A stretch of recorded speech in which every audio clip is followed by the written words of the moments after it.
I'm not sure what that game was last night against Philly. The Hornets go 1-1 over the weekend, 500, almost 500 through the first 10 games of the season. LaMelo was the king of the fourth quarter. What happened in OT? We'll discuss it all today on Locked On Hornets.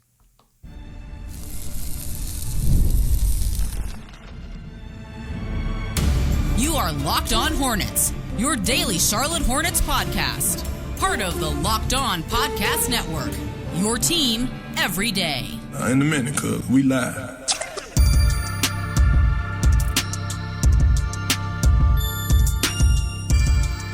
It's Locked On Hornets, part of the Locked On Podcast Network. It's your team every day. Thanks for making us your first listen. We're free. We're available anywhere you get your pods. That includes YouTube. There's Doug Branson. You can find him on his Substack, everyhornetsboxscore.com. Also find his subtext information there. Find his Twitter handle on Twitter at Doug Branson, LOH. You're finding lots of stuff like a Doug little scavenger hunt. I'm Walker Mehl. You can find me on Twitter at Walker Mehl. Listen to me, WFNZ, every weekday from 12 to 3 p.m. Your favorite podcast now has a newsletter introducing the Locked On Hornets Daily Newsletter. One stop for ultimate team and league coverage delivered right to your inbox. Sign up for free right now at LockedOnDaily.com. That's LockedOnDaily.com, and start your day with the all-new free Locked On Hornets newsletter. Finally, this episode is brought to you by Game Time.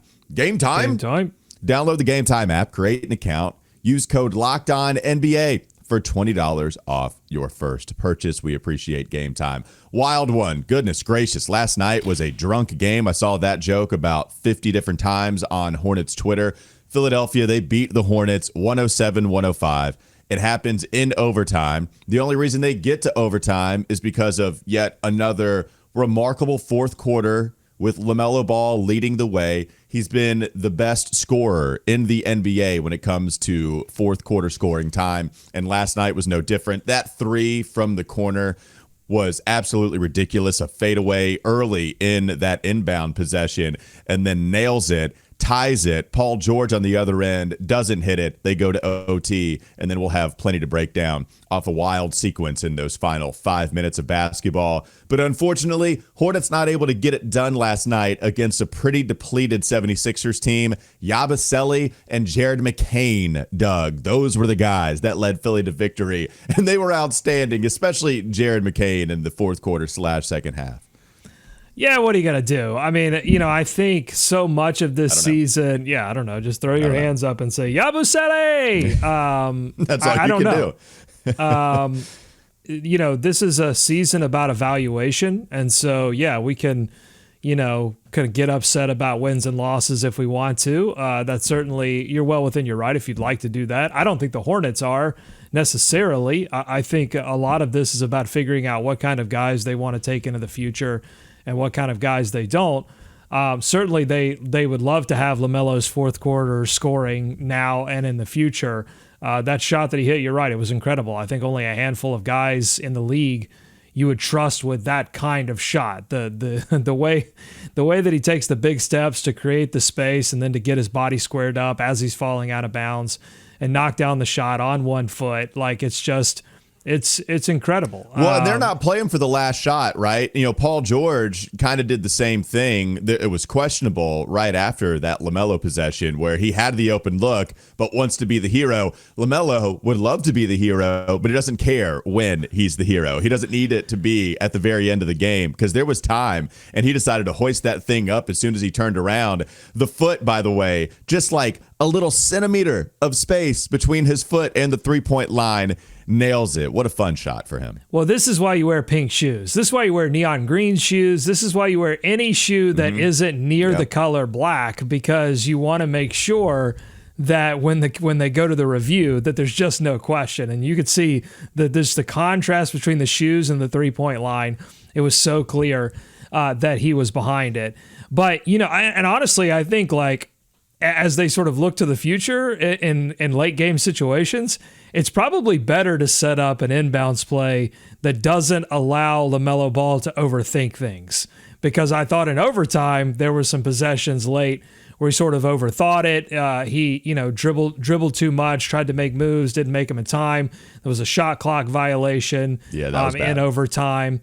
So, yeah, I mean, just that I like that idea of like sidelines out of bounds play. We're just going to get an open shot, quick shot for LaMelo, even though it gives Paul George, 8 seconds to do something special. Fortunately for the Hornets, they get to overtime because he doesn't do something special, and then he doesn't play in overtime because of a minutes restriction, which is wild to me if you're Philadelphia. I mean, I get you. Look, you've had a lot of injuries to stars, but man, you're 1-7. That's a tough call for Nick Nurse not to play Paul George in that situation, but they got the win. Right. I hate that it worked out for him. In the end, if we don't want to judge the process, but we just want to judge the result, then it was the right decision. If you were going to tell Nick Nurse and Philly, you get the win either way, you don't have to play Paul George, then they're going to take that 10 times out of 10. And it was because Jared McCain was excellent. Goodness gracious, man. What a player he is. And it was like everyone's favorite player, one of the favorite picks in the first round of this past NBA draft. Everybody loved it.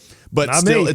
it's one of those guys that you wonder why they're not going higher, but it's like, no, we can't take him in the top 10, but I love him in the top 15. Well, it's like, well, just take him in the top 10. Either way, he showed you why a lot of people liked that I pick. don't love him right now. I'll tell you that much now. Well, no, it's because, well, he was making difficult shots. He was getting to mid-range. He was hitting three-pointers. He hit big shots, like what the veteran might do in those clutch situations, just like LaMelo did. Let's focus back on him real quickly. So in the fourth quarter, just to give the stats to the people at home, he scored 16 points in the fourth quarter. He was 4 of 5 from 3, 6 of 9 from the field, even accumulated 3 assists dishing the basketball, which he didn't dish it a whole lot in this game. But in the fourth quarter, he found 3 assists. When we go to overtime, you're right. The shot clock violation, that was brutal. How about Jared McCain? That was the defensive possession. LaMelo's trying to shake himself loose. He's trying to look for one of those shots where he has just a tiny bit of space to let it fly. Can't do it. And by that time, passes it cross court. It's too much or too little time. Brandon Miller can't get a shot up. And that was a pretty devastating possession. How would you characterize LaMelo's game here? Because, again, final quarter of action, he's been so good all season long. This no different. OT, he still had some buckets, but still decent amount of turnovers and didn't feel like it was within a flowing offense here, Doug. So, yeah, look, I think we've done enough here to set this up that LaMelo was amazing in the fourth quarter, not just in this game, but we can go back to Indiana, and he scored 17 in the fourth there. He knows how to get into the phone booth when the Hornets need it most. That's right. And put points on the board. There's no doubt about that.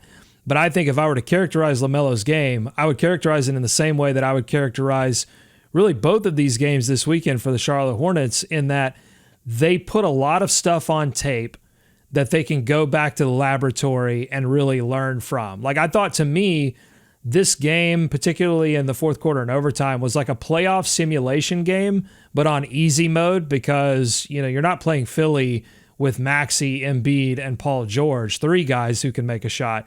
You really just got to stop Paul George in that fourth quarter. And then in overtime, really, if LaMelo, there was that possession where there were 2 offensive rebounds. My God, Moussa Diabate just do work all the time. But there were 2 offensive rebounds, and it was like 3 3-point attempts by LaMelo Ball. If one of those goes down, he just needed one more 3, and he missed the 40-piece again. It would have been his first 40-piece. Right. Missed it again by 1 shot. If he just gets one more shot, they get the win there. But, look, if we're being honest, they didn't pass the test. LaMelo went into full ISO mode, except for that, like, one of those final possessions where he drives. Like, Lowry comes over to help, which opened up Cody Martin in the corner. Honestly thought LaMelo could have at least drawn a foul in that situation, gone it for the layup. He puts it to Cody in the corner. Cody hesitates, doesn't take the shot, rotates it out to Brandon. Brandon caught it a little awkwardly. The pass wasn't quite there, and he misses the shot as well. And then it was the free throw game from there. So, like, and it's so funny. It's like, I wish he would have shared the ball a little bit more to begin the OT, and then I wish he would have been a little more selfish in that moment. Maybe that's unfair of me to want both of those things at the same time. But that's sort of when you're the lead decision maker and you've been the guy to that point. The tough part of being a superstar is that you are going to catch all of the wonderful part is that when you win, you're going to catch all of the love. And when you lose in this situation, a little bit of that blame has to come your way. Yeah, I mean, I guess I didn't mind. I'll tell you a possession of someone being a little too unselfish I had an issue with. It wasn't LaMelo in that moment because eventually you got to a swing to Brandon Miller on what was an open look for him, so I'm okay with that. It was Brandon Miller who drives and then passes it to Moussa Diabate because there's contact. Yeah. Moussa, hey, good on you. Self-awareness king, baby. As soon as he catches that, takes a dribble out, Brandon realizes it as well after the pass that he has to backpedal. But by that time, terrible shot. You have to get a shot off because of the shot clock violation. Turnover almost happens again. But that was a possession where it's like, hey, Brandon, just go ahead and shoot it on the initial drive. I get there's contact, but the alternative is passing it to Moussa Diabate, who we love, but because of his effort boards. That's why we love him. We don't love him because of his skill. So I had much more of an issue with that unselfish possession rather than the LaMelo swing to a good shot from Brandon that just didn't go on that other possession we were talking about. I don't disagree with you. There's so much to talk about from this game and the Indiana game. And so we got a lot coming up. And this is the last thing I'll say for this segment. I don't disagree with you on the Brandon Miller thing. And I think everybody has something to learn from this game, including Brandon in that moment. I would say that, like, for Brandon, what he's going to have to figure out is if LaMelo's got it going and he spends a lot of time just hanging around, how do you sort of stay ready for that moment? How do you stay ready to be aggressive in that moment when you haven't had the ball in your hands or the game in your hands for a long time because it's been the LaMelo show? And because we saw it work against Indiana where he had, Brandon had 17 points in the third quarter, and then it was LaMelo's turn in this 17 points in the fourth quarter. But like I just thought by the time Brandon got the ball in his hands in those moments, he was so cooled off because he had the offense had not run around him at all. All right, let's get to that. I have an interesting stat coming up next on the Locked On Hornets podcast. Bees everywhere! We'll get to more Brandon Miller, but also LaMelo Ball, sharing the ball, not sharing the ball. What happened with that wild sequence with the review, the steal, the fouls, all over the place. What a ridiculous sequence that was. That's all still to come here at Locked On Hornets.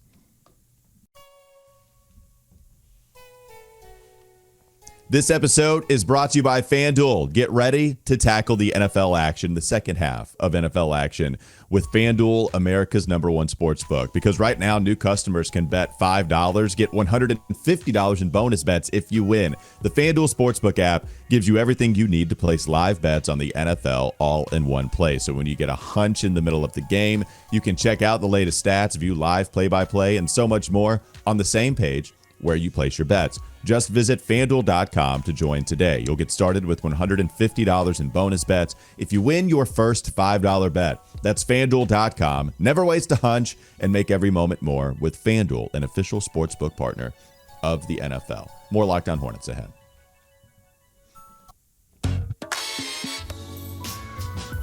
All right, here's an interesting stat for you. LaMelo Ball's previous game high in field goal attempts was a 31 attempt game against Washington last year in among the 22 contests that he suited up for. He put up 30 shots in this game, Doug. That is the second most amount of field goal attempts LaMelo has ever put up in a game. If you go to the first 3.5 minutes, by the midway 8-minute mark in the first quarter, he put up 7. Yeah. I mean, 10 points. He did, and it was 10-5 at that point. LaMelo over Philly, but it was Josh Green that ended that shot attempt streak for LaMelo. But he had 7 in the first 3.5 minutes, and then eventually would finish with 30. Again, the second most amount he's ever taken in his career. So to your point on the facilitating, it wasn't there as much because he was looking to score, and they were deep threes for LaMelo at the beginning. There were some drives here too. He actually had 7 free throw attempts, which was good at the beginning of the year. Kind of had a tail off where he wasn't getting to the line as much and got to the line in this game with 7 free throw attempts. I'll take that. It's above his average. And then that's where we get to OT, where Brandon made. The thing about Brandon is he still put up some shots, Doug, but they're not doing the here, Brandon, you bring up the ball and have LaMelo play off ball like we saw in preseason a little bit. LaMelo is in the 100th percentile in usage percentage, according to Cleaning the Glass. It's him. It's a 38.5% usage percentage in everything except for garbage time, which, I don't even know if LaMelo plays all that much garbage time. It's the LaMelo show for sure. And it's what gets you in these overtime moments. It's what allows you to watch exactly how crazy LaMelo is at basketball, especially offensively. But do you want him to come down to like, instead of 29 or 30 points per game, do you want him to come down to like 25, 26? Could we get back up to that 8 assists per game mark, which he had posted in previous years? So we know he can do it. Clearly, we know that he can do it. Like, how do we best use LaMelo's skill in order to maximize Melo and in order to maximize potential wins here for this Hornet squad? My mom used to occasionally bust out the "I brought you into this world and I will take you out." That was LaMelo Ball in this game a little bit. He brought us into that game, and he also had the ability to take you out. But I would also point to the turnovers. Like, he had 6 turnovers in this game, and I went back and watched them all, and none of them were him trying to make a play and unsuccessful. Because sometimes you look at guys like LeBron and Harden and these guys, and they'll try to like make plays and have high turnover games. These were just the ball was getting taken from him, or he was stepping out of bounds. You know, those are the kind of things you got to clean up. And I just wonder, we've seen over the past couple of games him make some like crazy behind the back pass or behind his head pass to Moussa Diabate or to Tijan Salon. And these guys aren't making plays with those passes. They're just not. They're failing. And he'll kick to the corner. And this team is not shooting well right now. And so they're either passing up those opportunities like Cody Martin, or they're missing them. And I just think that LaMelo is sort of oscillating between, it's like, picking the flower petals. He loves me. He loves me not. He loves me. He loves me not. You know, I think he's oscillating between my teammates can help me. My teammates can't help me. My teammates can't help me. My teammates can't help me. I just think it's difficult right now when you came into this season, not a lot of shooting, not enough shooting, I would say. And then, and you lose your 2 centers, which does matter. Like, when you look at the fact that they're not drawing enough fouls, when they're not generating enough at the paint, like, they're driving the basketball well, but without somebody near the paint who can score effectively, it's just going to be difficult, particularly if you're a point guard and you want to facilitate for others. So look, some of this is on LaMelo. He's got to clean some things up. Some of this is on the realities that exist within the sort of team structure that they have. And that's why I say this game to me was like, you put a lot of stuff on tape. And really, the future of LaMelo is the same as the future of the Hornets, which is like, if you go into look at this film and you honestly evaluate what you did right and wrong and try to improve on it, this team's going to get better. But if you think, well, this and this and this and this, so I'm not going to really worry about that, that's where I think both LaMelo and the Hornets could be in trouble. Well, so with Moussa Diabate being out there, we love Moussa for his rebounding. We know how limited he is offensively, but we love him now, right? You can tell just how much the wheels are turning in LaMelo's head during these pick and roll, just the screen navigation situations where there's a play, I don't know if it was in the 4th or whatever, but he has Moussa rolling to the basket. He looks his way. He doesn't throw it to him. Probably a good idea. Probably a smart decision from LaMelo, because that play has a great chance of going absolutely nowhere. There's a roll, there's a pocket for LaMelo to pass to, but Moussa probably has to put it on the floor one time, is going to have to put up a contested shot. Maybe there's a kick out, or LaMelo could just go with a second option, shoot it, swing it around.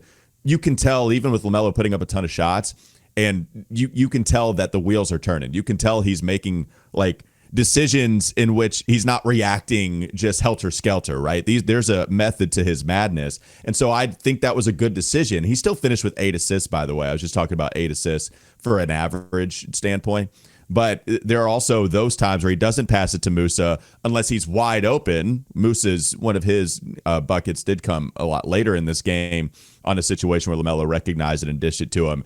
It all goes to the point of, you're right, I think there is a recognition of passing and who you're passing to, and it's like, oh man, why give this to the two-way contract player in the paint when me, who is a lock to make an all-star appearance this year with this type of play, I could just shoot it, or I could put the ball in Moose's hands. Nah, man, hoist this up, which is the right decision. Even if it's a lot, it's still the right decision. Just a weird situation we're in when you get your centers back, that's going to help.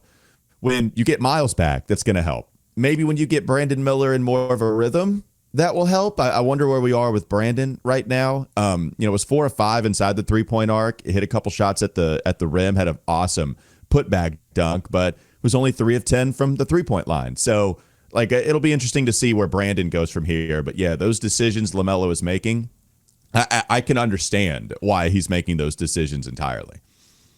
Yeah, I think it's difficult to evaluate anyone when there's not enough legitimate talent to compete against really elite teams. And then in this game, they didn't shoot the ball well enough to even compete with a depleted 76 or to win.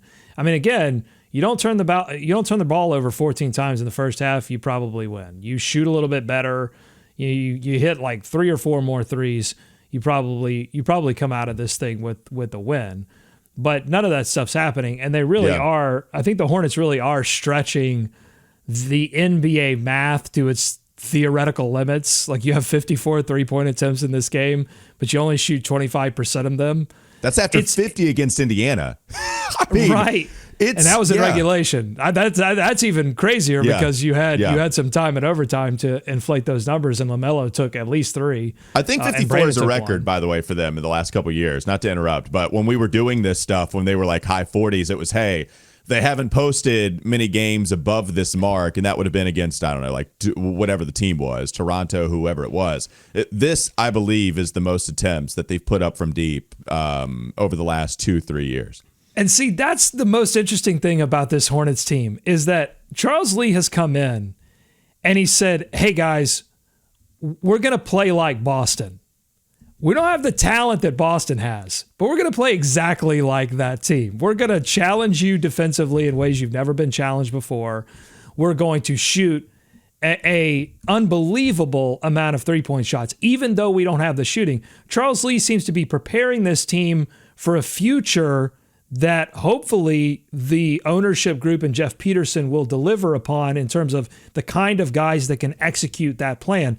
It's just they don't have it right now. If you were most interested in winning that game against Philly or winning just the majority of the games you played, if you were truly interested in that, I'm not sure you would play this style of basketball with this particular roster. But I think Charles Lee and the organization is more focused on we're going to develop a way to play when we have the talent. We're going to develop a culture that says we're going to put up the right kinds of shots. We're going to play the right kinds of defense. Even if we make a bunch of mistakes because we don't have the guys who can do it right now, we're going to establish that as the identity. But this is going to, what I'm trying to tell people is this is going to be the result sometimes, is that you lose to a Philly team that is featuring Jared McCain and Yabusele. On the flip side, they're 4-6 in their first 10 games. In the East. Anything's possible in the East. They're on pace, if you want to play this out, to win about 32 contests this year. They were very close to going 500 in the first 10 games, which I believe, Doug, everybody would have taken. Everybody would have taken 500 in the first 10 games, especially if you're talking about missing Mark and Nick and Miles Bridges and being without Josh Green here and there and Brandon Miller for a week of that time. In a way, we're talking about randomizing the game to a certain extent because they beat the Pacers and they beat them pretty soundly after a second half explosion. And the Pacers, they were under 25 points in their last 3 quarters. Even the Hornets, who only scored 15 in that second quarter against Indiana, 30-29, 103-83 victory. And it's not been an efficient offense. You look at the last 3-4 games for the Hornets. It has not been pretty awful. From a points per shot attempt basis. No, it has not been good. But here they are at 4-6 without their guys. It's, I think when it's all said and done, the first 10 games, now here we are at double digits. I think you take the record. I think, okay, all right. Given the injuries, I'm fine at 4-6. I wanted 5-5. I did win 500, but I'll take 4-6 as well. So let's get to some more thoughts and observations coming up next on the Locked On Hornets podcast. Pacers recap, more observations from this Philly contest. Trey Mann, what's going on with him? Is his back okay? We'll get to all of that in just a moment on Locked On Hornets.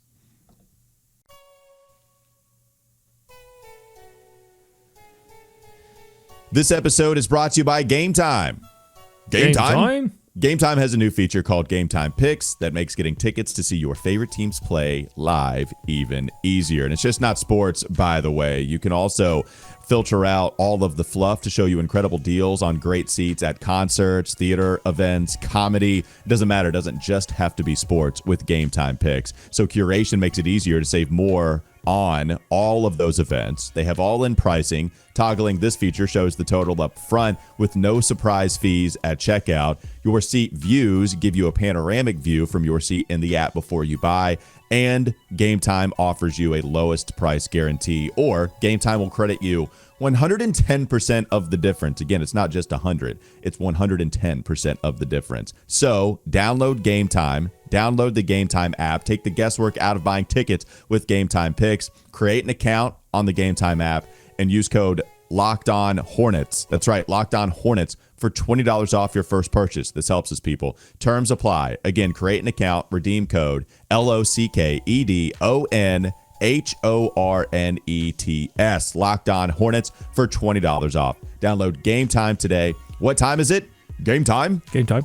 More Locked On Hornets ahead.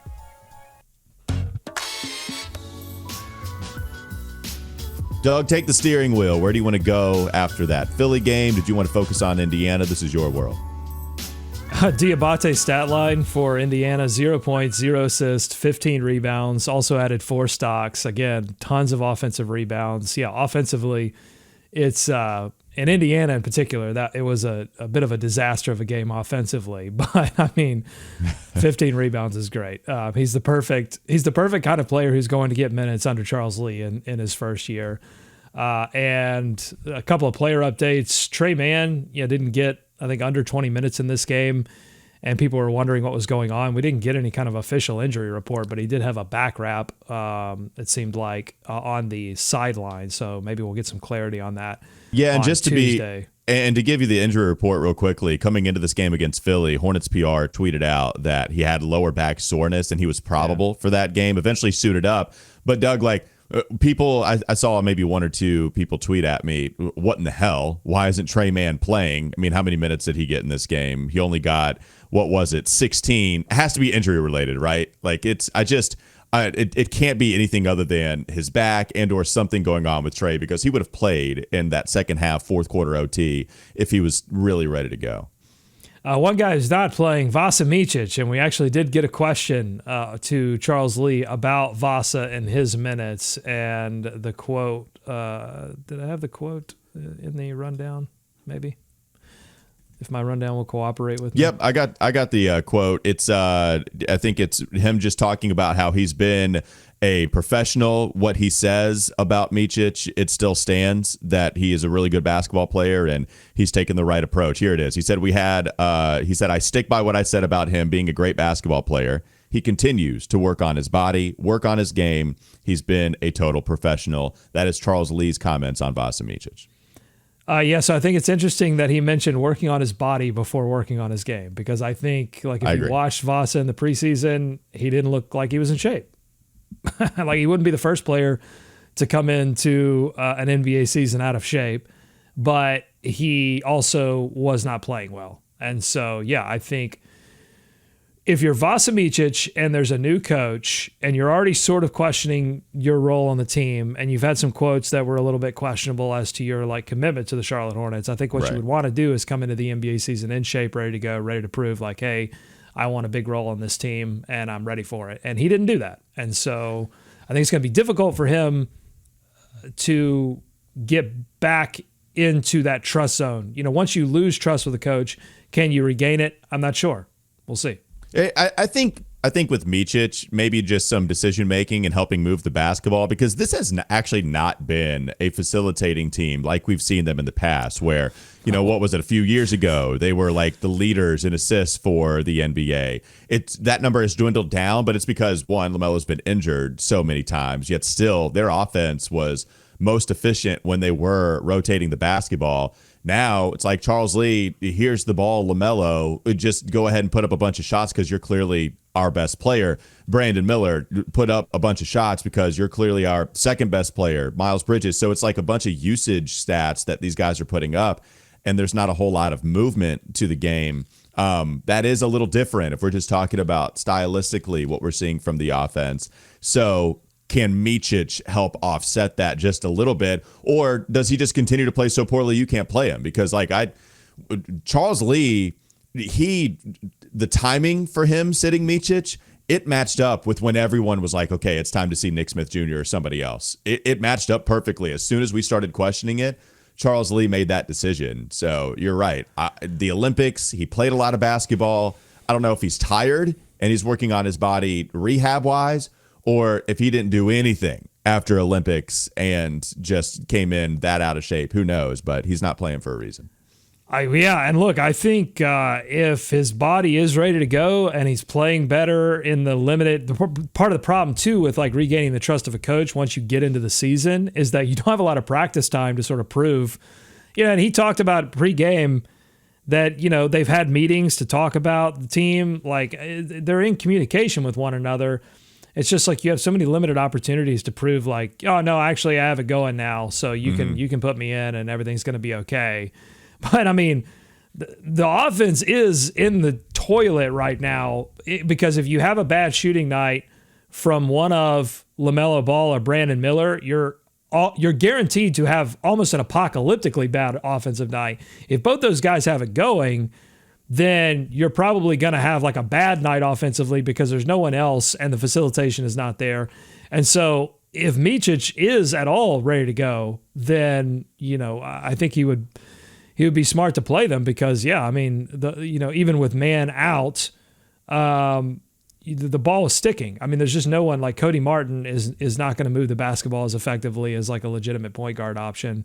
And unfortunately, they just don't have that right now on the roster. So yeah, Brandon had 6 assists against Indiana. If we just want to focus on that real quickly, Brandon was awesome in this game. He just got hot, and that's what allowed Charlotte to separate themselves from Indy. The Hornets, they scored 103. They beat the Pacers 103-83 on Friday night. Brandon ended up with 29 points, his best offensive performance of the year for sure. LaMelo ended up with 31 because of his late explosion too. 6 assists for LaMelo also. A couple of other stat lines. Off of the bench, Cody was good against Indiana, hit 3 of 6 from distance, 6 of 11 from the field for Cody Martin. And so those are the guys. The Trey Mann, 6 of 13, 2 of 5 from three-point range, 4 assists for Trey. So you had those guys combining for almost 30 points off of the bench. That'll help. If those guys can fill it up and coming in that second unit, then that's going to help the Hornets offense. Yeah, so I mean, again, we've got a basketball team here that I think is in true like player development mode, and at the same time they have LaMelo Ball and Brandon Miller both really feeling themselves offensively. And so, yeah, I think there are going to be certain games, because even if you look at the Pacers game, that was a bit of an outlier game for them. Like Tyrese Halliburton had the absolute yips in that game. Miles Turner was awful.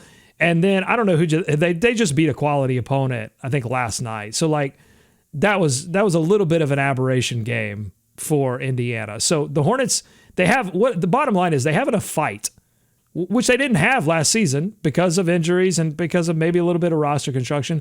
They didn't have the fight. What Charles Lee has done coming in is he's given them that fight. He's given them that morale boost that they desperately needed.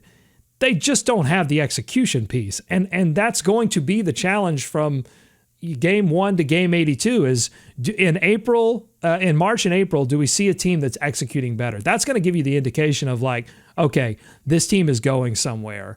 But, it's not going to hang on every win and loss this season. It's still fun to see LaMelo win that individual battle against Tyrese pretty clearly. Oh, yeah. That was awesome. Also, LaMelo only had 1 turnover in that game. That's a big time number. The fact that he only turned the ball over once against the Pacers. Final thing with Philly, you mentioned the fight, just the competitiveness of this Hornet squad, Doug.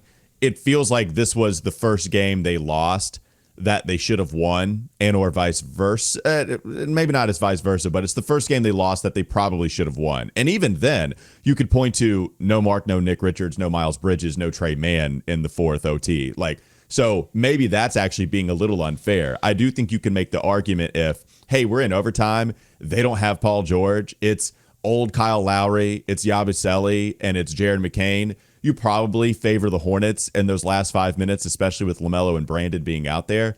So I would make the argument they should have won that game. But even so, it's the first time that's happened this year, and they are competing, punching above their weight in a lot of these games. So, hey, if they just remain status quo in that category the rest of the year, as they, knock on wood, cross fingers, all of it, get healthier as the year goes on, they're providing themselves a nice cushion, a nice foundation to go forward with some victories under their belt.